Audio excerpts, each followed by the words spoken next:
people, it's been a minute. I've missed you so much. Thanks for tuning in to Lola Lee. Man, you know, life has really been lifing, and I have not had a chance to get out there and see the movies this summer that I've wanted to. But you know, my 9 to 5 has me on the road a lot this summer. So today I'm actually traveling. It was my travel day, but I got in to the city early and I had a lot of free time on my hands. So I said I had to find the nearest movie theater. And I wanted to try to catch up on some of the movies I missed. So today I started with the Transformers. And I was so glad that I saw the Transformers. I've heard a lot of great things about it. And I know this review is a little late, but hey, better late than never. So let's get right into it. So I have to be honest, with the Transformers franchise, I originally would run out and see maybe the first, second, or even third Transformer movies. And then I kind of, you know, sometimes you get a little tired of all the movies after a while. So I gave it a rest. But this one I was a little bit more intrigued because of the animal aspect of it. I wanted to see what they were going to do with that and the storyline, and I was very pleased. I liked the animals that the Transformers turned into. It was really neat to see them transform into the beasts, and then also to see them transform into their battle ready forms, I guess.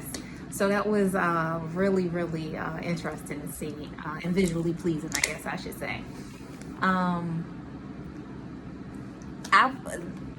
Let me back up. I kind of want to start now with the actors because, and let me put my glasses on because I took some notes because I'm tired and my eyes are tired. So let's jump into some of the actors. So right away, Anthony Ramos, who plays Noah, the main character, and his little brother, Dean Scott Vasquez, who plays Chris, of course they stole the show. They were great. I say Chris, the little brother, definitely has a bright future ahead of him. He was really good in this. Your girl Dominique Fishback was in this. She played Elena. You will probably remember her from Swarm, Judas and the Black Messiah. She's phenomenal. She was good in this too. I like to see her in something different like this. It really shows that she has a lot of range. I was surprised that it was Pete Davidson that played Mirage. He kind of stole the show. Normally in the Transformer movies, Bumblebee's character steals the show, but Mirage was really good in this. So shout out to Pete Davidson in this one. And also, I was surprised that it was Peter Dinklage who played Scourge, one of the bad guys. You guys know who Peter Dinklage is. He is Tyrion from Game of Thrones. So I was really surprised about that. Michelle Yeoh from, she was Air Razor. She was really good. It's something about her voice. Whenever I hear it in movies, it always calms me. She has a very calming voice. And that was true in this too. You'll see what I mean when you see her character.